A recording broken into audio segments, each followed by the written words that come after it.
জুলাই গণ অভ্যুত্থান দমনে দেশের বিভিন্ন স্থানে শুটিং ফেডারেশনের অস্ত্র আর গুলি ব্যবহার হয়েছিল। আর এর পেছনে ছিলেন কমিটির রাজনৈতিক ব্যক্তিরা, জানিয়েছেন ক্রীড়া উপদেষ্টা আসিফ মাহমুদ। এজন্য এবার ফেডারেশনের কমিটি পুনর্গঠনে সতর্ক মন্ত্রণালয়। তবে শুটিং ফেডারেশন বলছে ভিন্ন কথা। তাদের দাবি, গুলশানে তাদের অস্ত্র এবং গুলির হিসাব ঠিকঠাক আছে। তবে কোনো জেলা বা ক্লাব থেকে অস্ত্র খোয়া গেলে সে দায় তাদের নয়।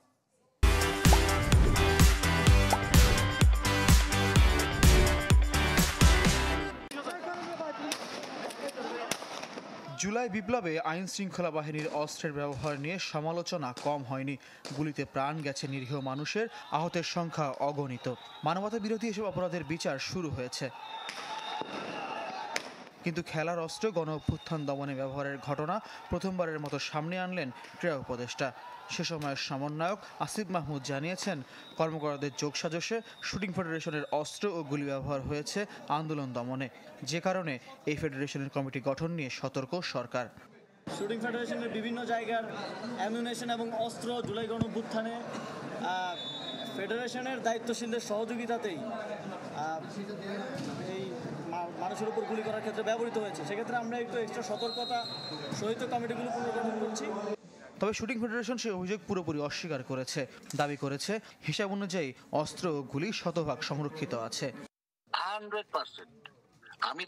আমি তো চ্যালেঞ্জ করে বলছি, আপনি যে কোনো ইন্টারন্যাশনাল প্রো বডিও যদি আপনি আনতে চান, মানে ওয়েলকাম। কারণ আমার অস্ত্রাগারে 9 লক্ষর উপরে গুলি ছিল। আমার প্রতিটা গুলির হিসাব আমি যে কোনো মুহূর্তে উপদেষ্টা মহোদয়কে দিতে প্রস্তুত।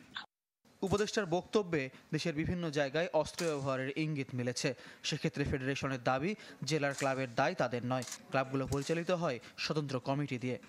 নারায়ণগঞ্জ রাইফেল ক্লাবে থেকে যদি কোনো কিছু অস্ত্র লুট হয়, সেটা শুটিং ফেডারেশন সেটার জন্য দায়বদ্ধ না।